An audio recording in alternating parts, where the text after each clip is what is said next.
एक ट्वीट आता है, तूफान मचाता है, फिर चुपचाप गायब हो जाता है। उधर अमेरिका से आवाज उठती है, इधर पाकिस्तान झुकता नजर आता है। तो क्या मुनीर सिर्फ एक चेहरा है और असली कंट्रोल अमेरिकी राष्ट्रपति डोनाल्ड ट्रंप के हाथ में है? चलिए आपको दिखाते हैं कि पाकिस्तान का वो ग्रेट पपेट शो जो कि दुनिया के मंच पर एक बार फिर से बेपर्दा हो गया है।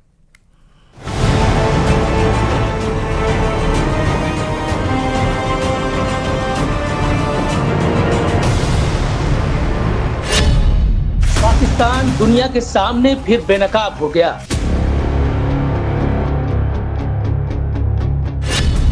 ग्लोबल मंच पर पाकिस्तान फिर बेइज्जत हुआ।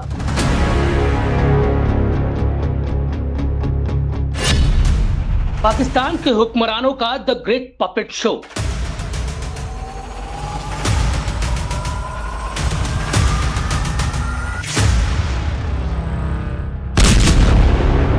पश्चिम एशिया में छिड़ी जंग में पाकिस्तान भी एक किरदार है। एक ऐसा किरदार जो भले ही परोक्ष रूप से जंग का हिस्सा नहीं है, लेकिन हर मोड़ पर उसकी भूमिका सवालों के घेरे में है। कभी खुद को शांति वार्ता का चेहरा बताता है, तो कभी उसके नेताओं के बयान पूरे समीकरण को बिगाड़ देते हैं। हाल ही में पाकिस्तान के रक्षा मंत्री ख्वाजा आसिफ का विवादित पोस्ट और फिर उसका अचानक गायब हो जाना इसी दोहरे चरित्र को उजागर करता है। एक तरफ अमेरिका की नाराजगी, दूसरी तरफ इजराइल का अविश्वास। इन सब के बीच पाकिस्तान की स्थिति एक ऐसे खिलाड़ी की लगती है जो खुद चाल नहीं चल रहा, बल्कि किसी और के इशारे पर अपनी चाल बदल रहा है। लेकिन पाकिस्तान में चल रहे इस पपेट शो की पूरी कहानी क्या है? कौन इस कहानी का सबसे अहम किरदार है?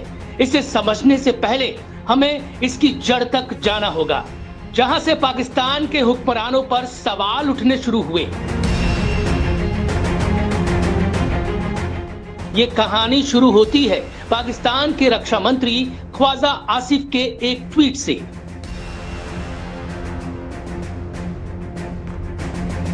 इस ट्वीट में उन्होंने इजराइल को मानवता के लिए अभिशाप बताया और बेहद तीखी भाषा का इस्तेमाल किया, जो सीधे तौर पर एक पूरे देश और समुदाय को निशाना बनाती थी। जब इस्लामाबाद में शांति वार्ता चल रही है, तब लेबनान में नरसंहार हो रहा है। निर्दोष नागरिकों को इजराइल मार रहा है। पहले गाजा, फिर ईरान और अब लेबनान। खून की होली जारी है। इजराइल इंसानियत के लिए लानत और कैंसर जैसी बीमारी है। जिन लोगों ने फिलिस्तीन की जमीन पर यूरोपीय यहूदियों को हटाने के लिए ये राज्य बनाया, वो जहन्नुम में जले। ये बयान ऐसे समय आया जब पाकिस्तान खुद को अमेरिका और ईरान के बीच शांति वार्ता का अहम चेहरा बताने की कोशिश कर रहा था। We don't trust Pakistan, for sure. They are a sponsor of terrorists, maybe not to the extent as when you compare it to Iran, but it's enough for us not to trust them. They don't recognize our country. Apparently, the United States has decided to use their services because it is good for them.